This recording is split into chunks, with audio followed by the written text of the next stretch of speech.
법정 이야기가 나와서 말인데 조윤선 전 장관이 지금 반포에 있는 자신의 집으로 향하고 있다는 후문입니다. 들어갈 때는 수갑을 찾던 조윤선 전 장관이 나올 때는 두 손이 자유로워졌습니다. 수갑이 풀리고 오늘 석방 선고를 받은 거죠. 운명의 두 사람, 김기춘 전 실장과 조윤선 전 장관의 희비가 엇갈리던데요. 일단 어떻게 보셨습니까? 그러니까 지금 조윤선 전 장관 같은 경우는 네. 사실은 직권남용은 무죄입니다.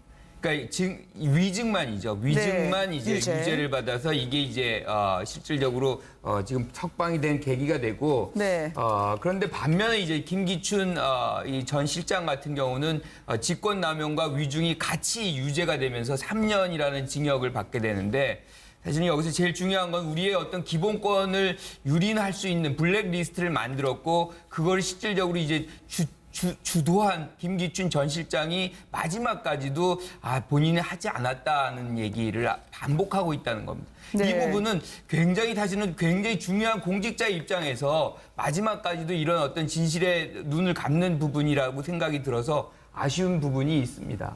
네, 구치소에서 지금 나오고 있는 조윤선 전 장관의 모습을 보고 계십니다. 이 시각 현재 이전에 촬영이 됐던 모습인데 오늘 석방 선고를 받은 이후에 두 손을 모으고 법정에 들어갔다가 이제는 집으로 향하고 있는 오늘 남편인 박성엽 변호사까지 함께 공판에 참석해서 기자들의 인터뷰에 응했더라고요. 저는 이 재판 결과를 듣고 난 뒤에 박성엽 변호사가 사연이 났습니다. 어쨌든 남편이기 때문에 그리고 이제 변호사로서는 상당히 유능하다는 평가를 갖다 그쪽에서는 듣고 있는 분인데 어쨌든 재판 처음부터 끝까지 부인의 옆에서 물론 이제 저는 이 조윤선 전 장관의 이 혐의 또는 무죄는 됐지만 블랙리스트에 어쨌든 무죄 혐의로 판결은 났지만 관여에 한 것은 사실이지 않습니까? 그렇다면 법적, 도덕적, 정치적으로 조윤선 전 장관은 책임을 져야 되는 부분입니다. 그럼에도 불구하고 남편인 박성엽 변호사가 부인을 위해서 저렇게 애쓰는 모습 그리고 어쨌든 법적으로는 이 부분은 무죄를 받아냈습니다. 이런 것들을 보면 정말 참 인생사라는 것이 결국 어려울 때는 옆에 누가 있는가.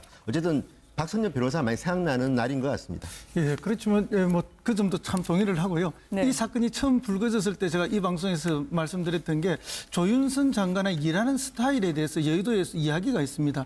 이런 일을 적극적으로 먼저 주도적으로 하는 그런 스타일이 아니다. 네. 찾아서 일하는 스타일이 아니다는 이야기를 제가 이 방송에서 한번 말씀드렸는데 그러니까 이미 저 분위기가 먼저 만들어져 있고 뒤에 정무수석으로 들어가서 전체적인 분위기에 휩쓸려서 거부하지 못하고 소극적으로 따라간 그런 죄는 있겠지만 이 블랙리스트 전체를 자기가 주도적으로 만들고 자기가 주도해서 일을 꾸민 그런 스타일은 아닐 거라고 그때도 짐작을 했습니다. 아마 오늘의 판결이 아마 그런 것들을 뭐 대변해 주는 것이 아니냐. 물론 1심 판결이기 때문에 이게 최종적인 결정은 아니지만 네. 뭐 그런 면에서 보면 그 부분에 대해서는 무죄를 받고 위증에 대해서는 유죄를 받아 어쨌든 뭐 집행유예로 나왔지만 일단 죄는 있는 것으로 나왔습니다.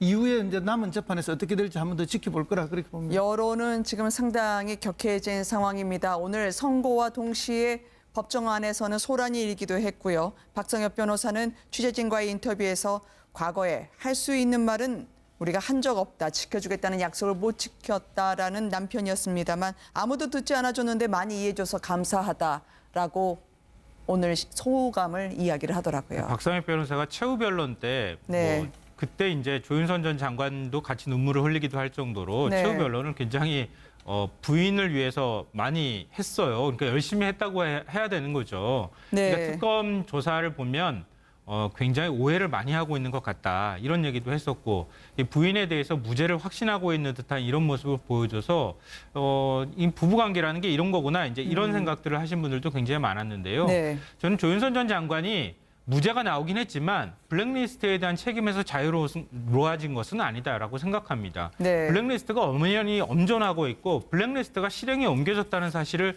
분명히 장관으로서 알고 있었음에도 불구하고 그것을 막지 못한 책임도 있고 그걸 묵인했다고 하는 책임도 분명히 있는 것이다. 네. 그걸 법적으로 처벌할 수는 없는, 그러니까 주도해서 만들지 않았다고 하는 책임은 있겠지만 그거에 대해서는 책임을 물을 수 없겠지만 정치적인 도의적인 측면으로 봤을 땐 책임이 분명히 있다고 생각하고요. 김기춘 전 비서실장의 경우에는 그토록 그동안에 블랙리스트 만드는 것에 대한 뭐 정당성도 얘기하고 또 블랙리스트를 본인이 직접 만들지 않았다고 얘기했지만 결국은 유죄가 나오지 않았습니까? 그렇죠. 근데 김기춘 전 비서실장이 유죄가 나옴으로써 박근혜 전 대통령의 블랙리스트 만드는 지시 혐의에 관해서도 유죄가 나올 가능성이 있다고 하는 점에서도 굉장히 주목이 될 것 같습니다. 네.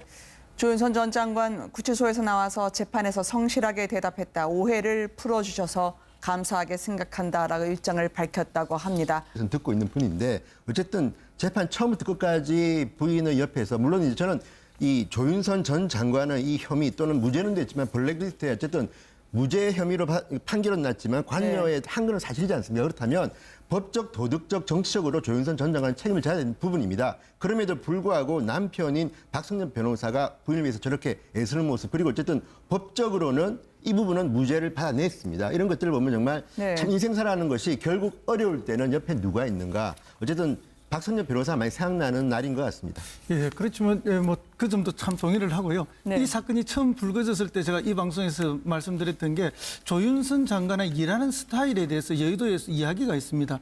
이런 일을 적극적으로 먼저 주도적으로 하는 그런 스타일이 아니다. 네. 찾아서 일하는 스타일이 아니다는 이야기를 제가 이 방송에서 한번 말씀드렸는데 그러니까 이해해줘서 감사하다라고 오늘 소감을 이야기를 하더라고요. 박성엽 변호사가 최후 변론 때 네. 뭐 그때 이제 조윤선 전 장관도 같이 눈물을 흘리기도 할 정도로 네. 최후 변론을 굉장히 부인을 위해서 많이 했어요. 그러니까 열심히 했다고 해야 되는 거죠. 네. 그러니까 특검 조사를 보면 굉장히 오해를 많이 하고 있는 것 같다. 이런 얘기도 했었고 이 부인에 대해서 무죄를 확신하고 있는 듯한 이런 모습을 보여줘서 이 부부관계라는 게 이런 거구나. 이제 이런 생각들을 하신 분들도 굉장히 많았는데요. 네. 저는 조윤선 전 장관이 무죄가 나오긴 했지만 블랙리스트에 대한 책임에서 자유로워진 것은 아니다라고 생각합니다. 네. 블랙리스트가 엄연히 엄존하고 있고 블랙리스트가 실행에 옮겨졌다는 사실을 분명히 장관으로서 알고 있었음에도 불구하고 그것을 막지 못한 책임도 있고 그걸 묵인했다고 하는 책임도 분명히 있는 리스트를 만들었고 그걸 실질적으로 이제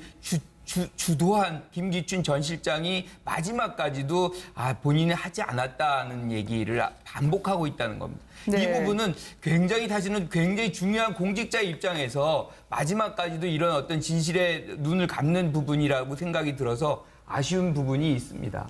네, 구치소에서 지금 나오고 있는 조윤선 전 장관의 모습을 보고 계십니다. 이 시각 현재 이전에 촬영이 됐던 모습인데 오늘 석방 선고를 받은 이후에 두 손을 모으고 법정에 들어갔다가 이제는 집으로 향하고 있는 오늘 남편인 박성엽 변호사까지 함께 공판에 참석해서 기자들의 인터뷰에 응했더라고요. 저는 이 재판 결과를 듣고 난 뒤에 박성엽 변호사가 사연이 났습니다. 어쨌든 남편이기 때문에 그리고 이제 변호사로서는 상당히 유능하다는 평가를 갖다 그쪽에 이미 저 분위기가 먼저 만들어져 있고 뒤에 정무수석으로 들어가서 전체적인 분위기에 휩쓸려서 거부하지 못하고 소극적으로 따라간 그런 죄는 있겠지만 이 블랙리스트 전체를 자기가 주도적으로 만들고 자기가 주도해서 일을 꾸민 그런 스타일은 아닐 거라고 그때도 짐작을 했습니다. 아마 오늘의 판결이 아마 그런 것들을 뭐 대변해 주는 것이 아니냐. 물론 1심 판결이기 때문에 이게 최종적인 결정은 아니지만 네. 뭐 그런 면에서 보면 그 부분에 대해서는 무죄를 받고 위증에 대해서는 유죄를 받아 어쨌든 뭐 집행유예로 나왔지만 일단 죄는 있는 것으로 나왔습니다.